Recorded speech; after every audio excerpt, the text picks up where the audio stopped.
찬송가 287장 예수 앞에 나오면 찬양 드리겠습니다.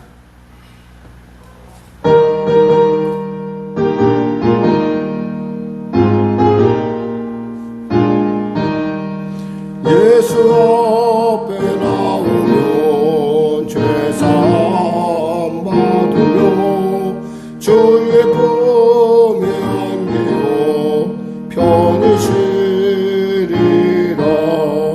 우리 주만 믿으면 모두 구원 얻으며 영생 복락날 유원 확신이 받겠네. 예수 앞에 나와서 은총을 받으며 마음의 기쁨 넘치어 감사하리라. 우리 주만 믿으면 모두 구원 얻으며 영생 복락날 유원 확실히 받겠네. 예수 앞에 설 때에 흰 옷을 입으며 발굽이 남의 집에 길이 살리라. 우리 주만 믿으면 모두 구원 얻으며 영생 복락날 유원 확실히 받겠네. 하나님 감사합니다. 오늘 하나님께서 귀하고 복된 이 아침 허락하여 주시고 우리로 주의 전에 담대히 나오게 하시면 감사합니다. 은혜를 더하시고 치료를 더하시고 응답을 더하시고 새롭고 복되고 충만케 하여 주시옵소서.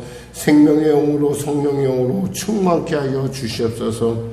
그래요, 이 땅을 살아갈 때 주님의 살아계신 주님의 말씀의 증인으로 담대히 살아갈 수 있도록 주여 도와주시옵소서. 언제나 우리의 삶을 누구보다 잘 아시고 우리의 머리카락조차도 다 세시는 주님이 바로 나의 주님을, 그분이 살아계신 나의 하나님을, 그리고 그분이 나와 세상 끝날까지 끝까지 나를 붙드시고 포기하지 아니하심을 꼭 알고 믿고 나아가 하나님을 기쁘시게 하는 삶을 살 수 있도록, 코람데오의 삶을 살 수 있도록 은혜 베풀어 주시옵소서. 나라 민족을 불쌍히 여기시고 복음통일 평화통일케 하여 주시고 동성애를 비롯한 각종 악한 어둠의 영들의 괴기가 수포로 돌아가게 하여 주시고 주님 안에서 이 민족 가운데 거룩함을 더하시고 이 민족 가운데 하나님의 성령의 감화 감동을 더하여 주시옵소서. 대통령부터 위정자들 예수 믿고 구원받게 하여 주시고 주님이시는 지혜로 이 어려운 난국이 화가 변하여 복이 되는 놀라운 은혜를 누리게 하여 주시옵소서. 아버지 하나님 성령에게를 불쌍히 여기시고 특별히 우리 성도들을 축복하시옵소서. 하나님 작정하여 이 새벽을 지킨 자에게 하나님의 그 신 은혜와 용기를 넣어 주시고 내가 너를 안다, 내가 너를 도우리라, 내가 너와 함께하리라 주님 말씀하심으로 지난 날들의 모든 어려움들을 능히 아버지 앞에 털어놓고 아버지 앞에 거룩함에 주님의 의의 도구로 거듭날 수 있도록 주여 축복하여 주시옵소서. 육신의 연약함으로 말미암아 초조하게 아버지 기다리는 사랑하는 귀한 권사님의 삶 가운데도 아버지 하나님 크신 은혜를 베풀어 주시고 또한 아버지 우리 사랑하는 귀한 아버지 우리 청년들에게도 하나님의 건강 회복이 임할 수 있도록 주여 도와주시옵소서. 하나님 우리 성도들의 일터 현장을 축복하여 주시고 그들이 계획하며 그들이 꿈꾸며 나가는 모든 일 가운데 하나님 기름 부으시사 복되고 존귀케 하시사 그 일을 통하여 나누고 베푸는 놀라운 삶 가운데로 승화 발전할 수 있도록 주여 축복하여 주시옵소서. 장마가 심히 참으로 여러 곳에서 어려움 겪고 있습니다. 이재민들을 수재민들을 기억하여 주시고 주여 위로하시고 붙잡아 주시옵소서. 아버지 우리 성도들에게 복의 복을 더하시고 은혜를 부으소서. 교회 가운데 주의 부흥의 은혜가 임하게 하여 주시옵소서. 빈자리마다 채워지는 은혜가 임하게 하여 주시옵소서. 감사하며 예수님의 이름으로 기도드립니다. 아멘. 하나님은 살아계십니다. 오늘 은혜 나누실 말씀은 데살로니가 후서 2장 말씀입니다. 데살로니가 후서 2장 신약성경 334쪽입니다. 같이 합독하겠습니다. 형제들아, 우리가 너희에게 구하는 것은 우리 주 예수 그리스도의 강림하심과 우리가 그 앞에 모임에 관하여 영으로나 또는 말로나 또는 우리에게 받았다 하는 편지로나 주의 날이 이르렀다고 해서 쉽게 마음이 흔들리거나 두려워하거나 하지 말아야 한다는 것이라. 누가 어떻게 하여도 너희가 미혹되지 말라. 먼저 배교하는 일이 있고 저 불법의 사람 곧 멸망의 아들이 나타나기 전에는 그날이 이르지 아니하리니 그는 대적하는 자라 신이라 불리는 모든 것과 숭배함을 받는 것에 대항하여 그 위에 자기를 높이고 하나님의 성전에 앉아 자기를 하나님이라고 세우느니라. 내가 너희와 함께 있을 때 이 일을 너희에게 말한 것을 기억하지 못하느냐. 너희는 지금 그로 하여금 그의 때에 나타나게 하려 하여 막는 것이 있는 것을 아나니 불법의 비밀이 이미 활동하였으나 지금은 그것을 막는 자가 있어 그 중에서 옮겨줄 때까지 하리라. 그때 불법한 자가 나타나더니 주 예수께서 그 입의 기운으로 그를 죽이시고 강림하여 나타나심으로 패하시리라. 악한 자의 나타남은 사탄의 활동을 따라 모든 능력과 표적과 거짓 기적과 불의의 모든 속임으로 멸망하는 자들에게 있으리니 이는 그들이 진리의 사랑을 받지 아니하여 구원함을 받지 못함이라. 이러므로 하나님의 미혹의 역사를 그들에게 보내사 거짓 것을 믿게 하심은 진리를 믿지 않고 불의를 좋아하는 모든 자들로 하여금 심판을 받게 하려 하심이라. 주께서 사랑하시는 형제들아, 우리가 항상 너희에 대하여 마땅히 하나님께 감사할 것은 하나님이 처음부터 너희를 택하사 성령의 거룩하게 하심과 진리를 믿음으로 구원을 받게 하심이니 이를 위하여 우리의 복음으로 너희를 부르사 우리 주 예수 그리스도의 영광을 얻게 하려 하심이니라. 그러므로 형제들아, 굳게 서서 말로나 우리 편지로 가르침을 받은 전통을 지키라. 우리 주 예수 그리스도와 우리를 사랑하시고 영원한 위로와 좋은 소망을 은혜로 주신 하나님 우리 아버지께서 너희 마음을 위로하시고 모든 선한 일과 말에 굳건하게 하시기를 원하노라. 아멘.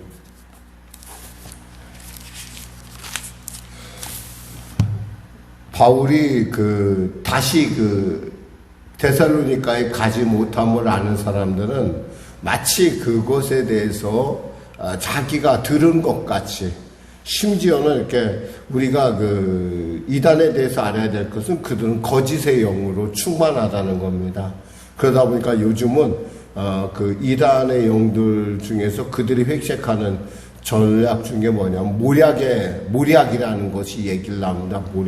이 모략이라는 것이 사실은 하나님 주시는 신령한 지혜를 얘기하는데 이것은 그것이 아니라 거짓말이라고 한마디로 정의할 수가 있어요.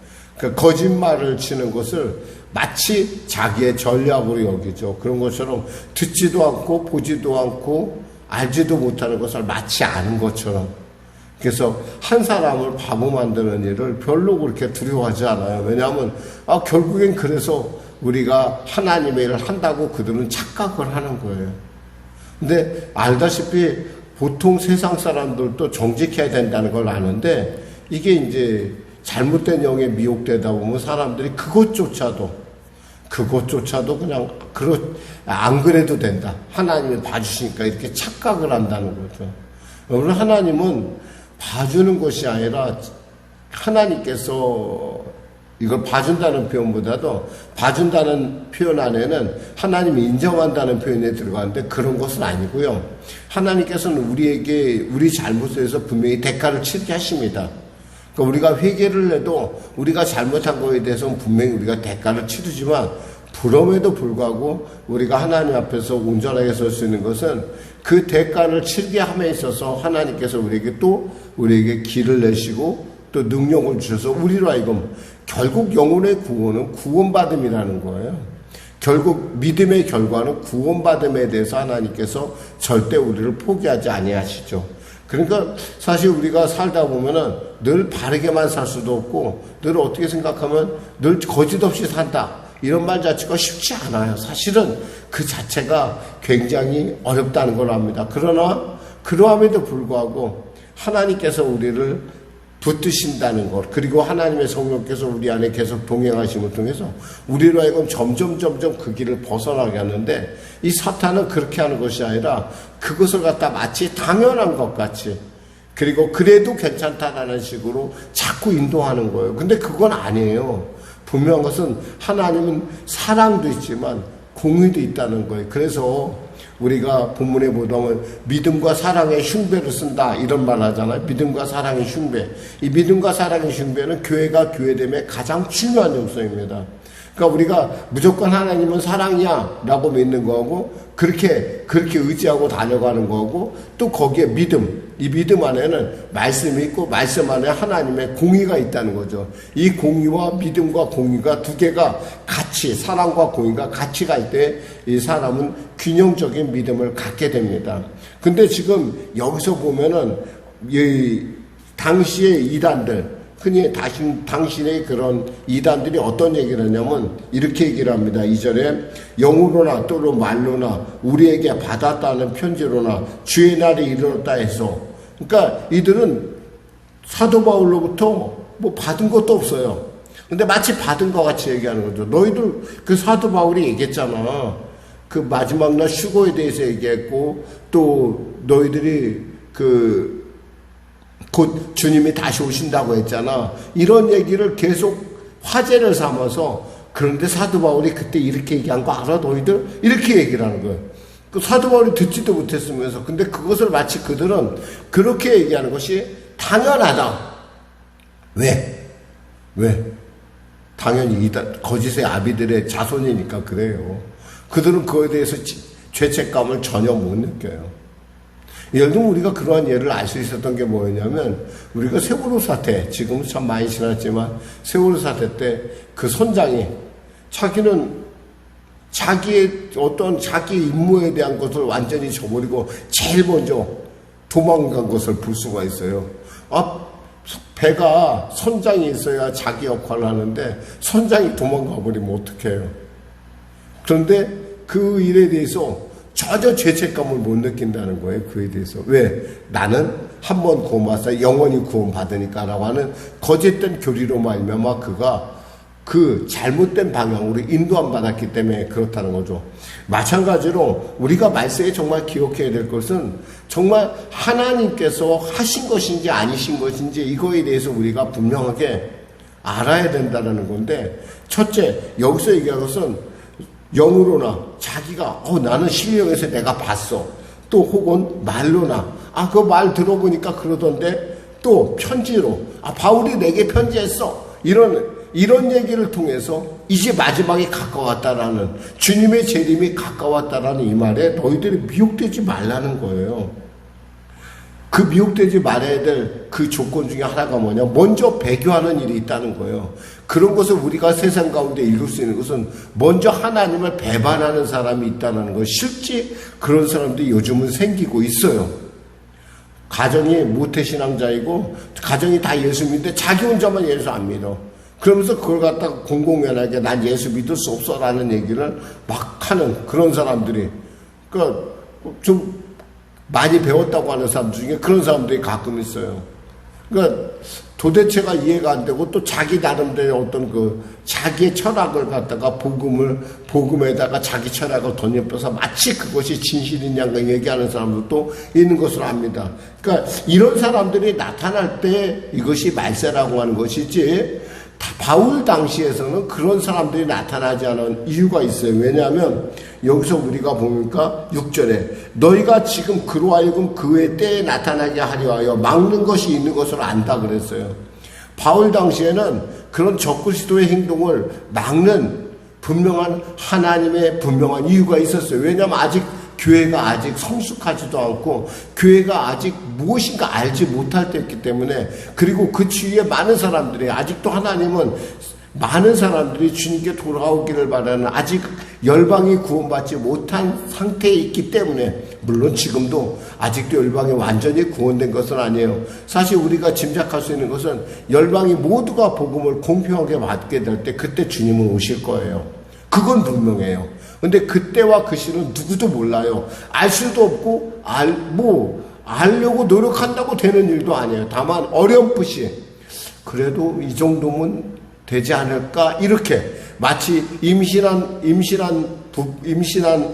산부가 아기가 이제 막 태동을 하고 이제 막 했는데 이 아이가 나올 때가 되지 않을까? 그렇지만 어느 날짜인지 모르잖아요. 그러니까 그저 이 안에서 이 아이가 좀 더 잘 자라기 바라고 이런 마음을 갖고 있는데, 마치 그런 거와 같다고 생각하면 돼. 임박하지만 아직은 날짜는 알 수 없는 거죠. 그러면서 어떤 사람이 배교하는 일이 있고, 그 다음에 또 3절에 보니까 불법의 사람, 멸망의 아들이 나타난다는 거예요. 멸망의 아들이라는 것은 바로 적그리스도를 얘기하는데, 그는 어떤 사람이냐? 그는 하나님의 법을 무시하고 그 하나님의 자리에 자기가 앉는 사람이에요. 내가 하나님이야, 내가 하나님. 그러니까 너희들 나를 신이라고 믿어. 뭐 백두혈통이니 뭐니 얘기하는, 간단하게 얘기하면 이 북한의 김정은이 그 사람이 뭘 대단한 사람이겠어요. 근데 무슨 백두혈통이라고 그랬고, 자기네들이 만들어내는 그런 교리에 의해서 하나님의 자리에 앉아 있거든요. 뭐 날씨를 주관하고, 날씨를 주관하면 농사가 잘 됐어야지. 지금 국민들은 죽어가고 있는데 근데 그걸 갖다 마치 사람들로 하여금 마치 내가 신이야라고 믿게 하는 이런, 김일성만 그러겠어요. 요즘 많이 있는 이만희 씨나 여기 박대선이나 문선명 씨나 다 이런 사람들이 다 그런 사람이라는 거죠. 그러니까 그런 사람들이 나타날 때 비로소 이것이 어떤 때냐? 말세가 가까우고 있다. 하나님 오실 때가 가까웠다는 것이지, 바울 당시에는 그런 사람이 나타나지 않았다는 거예요, 지금은. 그런데 사람들이 이제 하나님이 곧 오신대. 그러니까 이제 일도 그만하고 이제 하나님 예수님 열심히 믿어야지. 그러고서 마치 그 다미선교회 그 당시에 그때가 몇 년 1900 몇 년이었는데, 그때 마치 사람들이 막 모여서 막 기도하고 막 극성을 떨고, 근데 안 왔잖아요. 자기네들 들려 올라간다고 그러고 안 왔잖아요. 그러니까 어떤 그런 식으로 하나님은 오시지 않는다는 거예요. 근데 오늘날도 많은 이단들이 이 논리로서 사람들을 공포감을 심어주고, 사람들을 자꾸 일상에서 떼어내게 하고, 사람들로 하여금 일상에 충실하지 못하게 하는. 그러나 분명히 알아야 돼요. 말세를 준비하는 정말 정확한 자세는 뭐냐면, 우리가 어디에 있든 간에, 우리가 말세가 오든 하나님이 오시든 어떤 간에 하나님은 우리를 안다는 거고, 하나님께서 우리는 이미 하나님께 속한다라는 거예요. 마치 음주운전하는 사람이 차를 타고 가고 있었어요. 근데 탁 음주운전하는 경찰이 딱 잡았어요. 그랬을 때 음주운전을 했던 사람은 어떻게 해요? 어떻게든 빠져나가려고 별 수단을 다 걸어요. 그러나 내가 술을 안 먹은 사람은 어때요? 상관이 없어요. 그러던 말던. 여러분 있잖아요. 예수 믿는다는 건 있잖아요. 그러던 말던 나는 상관이 없어요. 우리는 천국 갈 사람이고, 우리는 하나님 앞에서 휴거될 사람이고, 우리 중에는 또 어떤 사람은 끝까지 하나님의 은혜 가운데 그 환난을 견디고 이겨낼 사람들이기 때문에, 하나님께서 우리가 그거에 대해서 우리가 추호도 의심할 필요가 없어요. 그러니까 우리는 일상 가운데 마치 내일에 당장 지구의 멸망이 할지라도 사과나무 한 그루 심었다는 그런 자세로 종말을 맞이해야 된다는 것을 지금 이야기하고 있어요. 그런데 그럼에도 불구하고 그런 일에 미혹되는 사람들이 있다는 거예요. 왜 그런 일이 일어나느냐? 바울은 얘기하고 있어요. 10절에 불의의 모든 속임으로 멸망하는 자들에게 있으리니 불의의 모든 속임으로 멸망한 자들. 이 사람들은 이것이 거짓인데도 불구하고 믿는 거예요. 이는 그들이 진리의 사랑을 받지 아니하여 구원함을 받지 못하고, 이 사람은 구원이 없는 사람들이에요. 이러므로 하나님의 미혹의 역사를 그들에게 보내서 거짓 것을 믿게 한다는 거예요. 이 사람들은 거짓 것을 믿어요. 그 거짓말을 믿어. 까맣게 믿어. 이런 자들에 대해서 하나님께서 왜 그렇게 두시느냐? 12절에 진리를 믿지 않고 불의를 좋아하는 모든 자들로 하여금 심판을 받게. 결국 그게 하나님의 심판이라는 거예요. 그러니까 사실 우리가 이단에 빠진 사람들에서 우리가 참 속상하고 마음 아프고 그들에 대해서 우리가 끝까지 기도하고 그들의 영혼을 위해서 기도하지만 그들과 자꾸 관계 맺을 필요 없어요. 왜냐하면 그 사람들은 흔히 말해서 그 사람 중에는 많은 사람들이 사실은 이미 심판을 받기로 예정한 사람도 많이 있다라는 거예요. 그러니까 농도가 높다는 거죠. 그러니까 농도가 높은데 괜히 그 사람들하고 굳이 우리가 관계를 맺는다는 것, 굳이 의도해서 내가 그 영혼을 구해야 될까? 물론 그럴 수는 있어요. 예를 들면 우리 집 가족이요. 근데 이단에 빠졌어. 포기할 수 없잖아. 그래서 끝까지 포기하지 않고 기도하는 건 맞지만은 그냥 그런데도 불구하고 별로 관련도 없는데 내가 이단들을 구해야 되니까 그들을 찾아다니고 그들과 이야기하고 이러고 있잖아요. 사람이 그 악한 영의 영향을 받게 되어 있어요. 그러니까 이런 부분들을 우리가 알아야 마지막 때 이제 알게 뭐야, 캔사라 세라에 하나님 오시면 모든 게 끝이야 라고 하는 이런 사람들이 여러분 주위에 있다면은 여러분 그 사람들을 피해야 되고, 여러분 그 사람들과 함께 이렇게 관계하는 걸 그게 너무 그렇게 즐거워해서는 안 된다는 거예요. 부득이한 상황이 아니면, 예를 들면 제가 아까 말했듯이 이 아이가 내 자식이야, 이 아이가 내가, 이럴 때는 포기할 수 없잖아요. 어떻게든 간에 이 아이를 데리고 내가 어렸을 때 교회를 다닐 때 잘 다녔는데 이 아이가 어떻게 잘못돼서, 이럴 때는 그 영혼을 놓고 기도하지만은 맨 입만 열면 거짓말하는 그런 사람들하고 같이 있으면은 거짓말의 영향을 받게 되어 있다는 것을 지금 우리는 살펴볼 수가 있습니다. 그러면서 바울은 당부합니다. 13절에 주께서 사랑하신 형제들아, 우리가 항상 너희에게 관하여 마땅히 하나님께 감사할 것은 하나님이 처음부터 너희를 처음부터 택하셨고 성령의 거룩하게 하심과 진리를 믿음으로 구원을 받게 하심이라. 그러니까 사랑하는 형제들아, 그러니까 뭐예요? 복음을 위해서, 영광을 위해서 너희는 그 가르침을 받은 전통을 지키라고 15절에 얘기합니다. 그러면 형제들아, 굳건하게 서서 말로나 우리 편지로 가르침을 받은 전통을 굳게 지켜라. 복음에서 온전해라. 이것이 바로 말세를 이기는 길이다 라고 이야기하고 있습니다. 기도하겠습니다. 하나님 감사합니다. 말씀을 전했습니다. 어려운 때를 지난 우리 사랑하는 성령에게 성도들, 또 이 시대를 살아가는 크리스찬들이 바른 정신을 갖고 또 시대를 분별하는 지혜로 이 어려운 때 가운데 무엇이 거짓이고 무엇이 옳은지, 그리고 거짓에 속는 사람들에 대해서 참으로 이해할 수 없는 부분에 대해서 바울이 이렇게 우리로 가르침을 줍니다. 바울을 통해서 성령께서 우리에게 은혜를 주신 것에 대해서 우리가 분명히 알고 마지막 때에 깨어 기도하며 영분별의 은사를 받음으로 말미암아 이 말씀을 통해서 분별함을 통해서 우리가 바르게 주님 앞에 참으로 하나님이 주신 말씀을 그대로 하나님께 영광 돌리는 우리가 되게 하여 주시옵소서. 예수님의 이름으로 기도드립니다. 아멘. 우리 말씀 생각하고 찬양하고 우리 기도하겠습니다. 찬송가 176장입니다.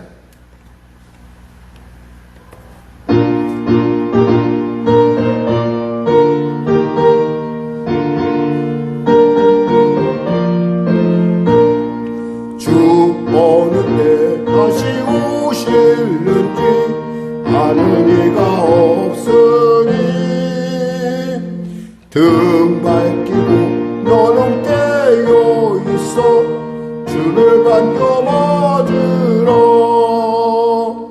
주 안에서 우리 몸과 마음이 깨끗하게 되어서 주 예수님 다시 오실 때에 모두 기쁨으로 맞으라. 오늘에 다시 오신다면 부끄러움 없을까. 잘하였다 주님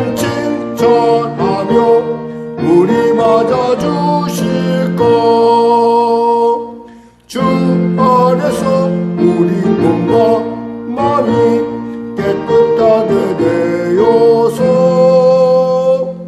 주 예수님 다시 오실 때에 모두 기쁨으로 맞으러 주 예수님 맡겨주신 일에 모두 충성 다했나 내 맘속에 확신 넘칠 때에 영원한 시 얻겠네 주 안에서 우리 몸과 마음이 깨끗하게 되어서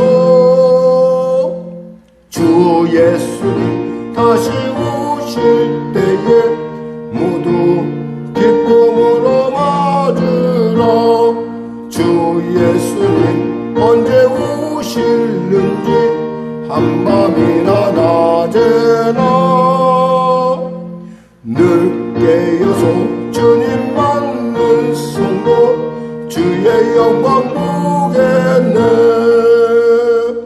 주 안에서 우리 몸과 마음이 깨끗하게